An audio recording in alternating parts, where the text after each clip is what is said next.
Trump, but we've got to talk about the billionaire skill set now that you've got the mindset down. Now, Donald has a great story. This story has captivated me because there was a building that was for sale. And everyone said, there's so many people that wanted to buy this building. Go talk to the agent. But that's not what you did, Donald. You did something totally different, and you ended up winning the building.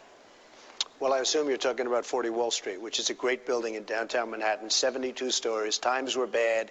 It was in the mid-90s, and things weren't selling for lots of money. But lots of people, I call them the scavengers, and I guess in a certain way I'm one of the scavengers. We wanted to get that building, and I flew to a foreign country. I didn't want to use agents. I didn't want to use anything. I flew to a foreign country, and I was able to make the deal. And had I not done that, not that I wanted to do it, but had I not done that, I would have never gotten that building. And that building was, I bought it, believe it or not, it's hard to believe, bad times, yep. 72 stories, $1 million, and today it's worth over $600 million. So that's one of the reasons the story so captivated me. And another reason was because of what you said. Everyone said, go do it this way. And you said, no, you don't go deal with the middleman. If you want something, you go talk to the person in charge. You can seize the moment and capture the prize. Well, they had agents and representatives, and I didn't get along with too many of them, and I didn't like one of them in particular. And yet the owner, who I didn't know, turned out to be a great guy, and to this day, a great friend of mine. So sometimes you have to just get up and do it the right way, which is face-to-face. Face-to-face can be a very, very big asset if you know how to do it. You have to be able to size up your opponent. I call them an opponent because when they're on the other side of the table, that's what they are. They're an opponent. If you can't do that, then it's called get a job. Hi, Mr. Trump. We started our own business in Michigan about 6.5 years ago, and although we're doing well, we haven't become a brand like you. And I'd like to know what the next step is to turn a regular company into a brand name. Well, branding is very interesting. A lot of people have asked me, did I do this consciously? And I'm not sure that I did. I'd love to tell you I'm so smart that I could just do this. What I've done with the Trump brand, and many magazines say it's the hottest brand right now in the country, maybe the hottest brand or one of the hottest brands in the world. I was a little bit lucky in that I had a name that worked. If I had a name Donald Smith, it would be hard to be branding the name Smith. But Trump is a very unique name. And in a way, in that sense, I was lucky to have that name. But I've always stressed really quality. I want to go quality all the way. I've always stressed that quality. People come from Germany, from England, from Japan, from all over the world to buy my buildings and to buy things that I'm doing because they know it's going to be quality. And that's, I think, really what my brand ultimately stands for. And, you know, getting the word out is good. If you have the opportunity to get on television and to do something with your brand, with your product, with whatever it is you're trying to sell, you should do it. Now, if I took an ad to advertise on this program, a 30-second ad cost me a tremendous amount of money. I'm going to be on the show for an hour tonight with Erin. She's asking me all these beautiful questions with a fantastic audience. It cost me nothing. It costs me nothing. Donald, it's like you're a magnet, and people are attracted to you. It's that thing that no one can define. It's called charisma. Clearly, you have it, but it's like you said, sometimes you're born with it, and certain things you can develop yourself. What would you say the #1 skill is? If you look back and you say, what is it that makes me able to get a deal done? What is it? Well, I think you really have to know your subject. Not enough credit's been given. People say love it, and I always say love it. You have to love it. But you also have to know what you're doing. Now, when you love something, it's easier to know what you're doing because you enjoy it and you study it, and even when times are bad, you still love it and you're having fun. But you really have to know what you're doing. I see so many people, they go into businesses without knowledge. You need knowledge. Which is one other thing. If you can get, people ask me all the time, the most asked question, do I need to go to college, Mr. Trump? If you can go to college, go to a good business college if you're looking to be in business, it's just such an advantage. You have such an advantage over people that haven't. It doesn't mean, I know people, and you know people, Erin, that are very successful. They never went to college.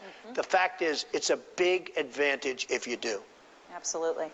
You have a question? Mr. Trump, could you talk a little bit more about how luck has gotten you to this level that you're at today? Well, the subject of luck is a very, very complex subject because I have known some of the smartest people. I went to the Wharton School of Finance. I graduated with people that were total geniuses, not as smart as me, but these are minor details. They were total geniuses, and they haven't really succeeded. And I also know people that weren't as smart, and they're tremendous successes today, people that you're reading about, people that you see all the time. Luck is an interesting thing, but you know, Gary Player, I don't know if you know any golfers in the room, but Gary Player was a very small guy as an individual, and yet he was a great golf champion. And it was the first time I've heard it. I'm sure it's been used by others, but it's the first time he said, the harder I work, the luckier I get. Now, you had somebody that was half the size of everyone else, and he won, I think, 9 majors and many, many golf tournaments, and he's beating these big, strong guys. He would work from early morning till late night, exercising and push-ups and hitting golf balls. And he said that expression, the harder I work. He won the U.S. Open, and they interviewed him. And he won by 1 stroke. He had an unbelievable shot at the end, and he said, the harder I work, the luckier I get. I've never forgotten that. That was many years ago.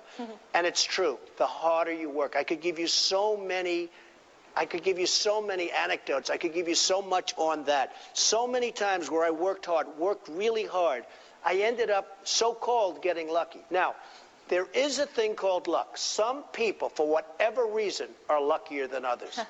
I know people, they're accident prone. No matter where they go, they fall, they trip, they break their shoulders. They're unlucky. Some people are luckier than others, but you can help the luck process along. We shouldn't be talking about luck, because if it is about luck, then nobody's going to watch your show because it's about luck. So what's the purpose?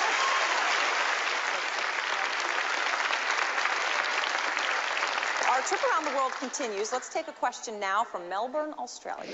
Hi, Donald. My name is Wolf Plus, international winemaker from Australia. I'd like to ask you a serious professional question.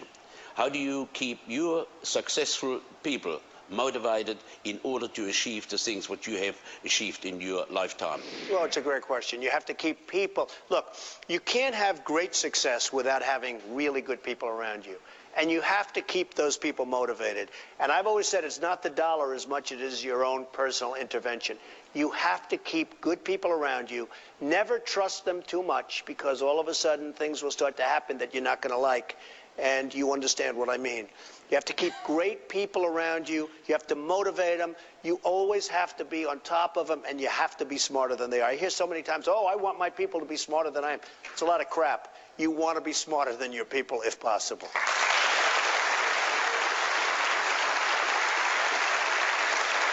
Hi, Mr. Trump. My name is Tara McCluskey. I want to know how you define persistence. Well, persistence is... Hey, you know what it is. Ultimately, it's a state of mind. It's just, you just never, ever quit. And I know people like that. You just never quit. Don't ever give up. You know why people give up? When they see, like you look at a great athlete. There are certain athletes, they say, oh, no, he's on the game. There's nothing we can do about it. They give up before the fact. It's no different in business. That's certainly clap to that. I think it's always great to hear that you should never give up. And let's get to our Trump traits now that you need to know to develop your billionaire skill set. You've got to know your subject. Negotiate face to face. Nothing else will substitute. And build up a brand.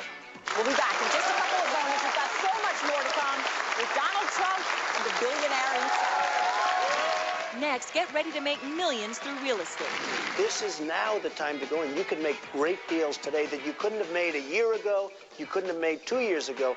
This is now, and it's funny, there's less interest in real estate now because people have been hurt in real estate, and this is when there should be more interest. And later... There are a lot of people with great ideas, but they can't implement. You see it all the time.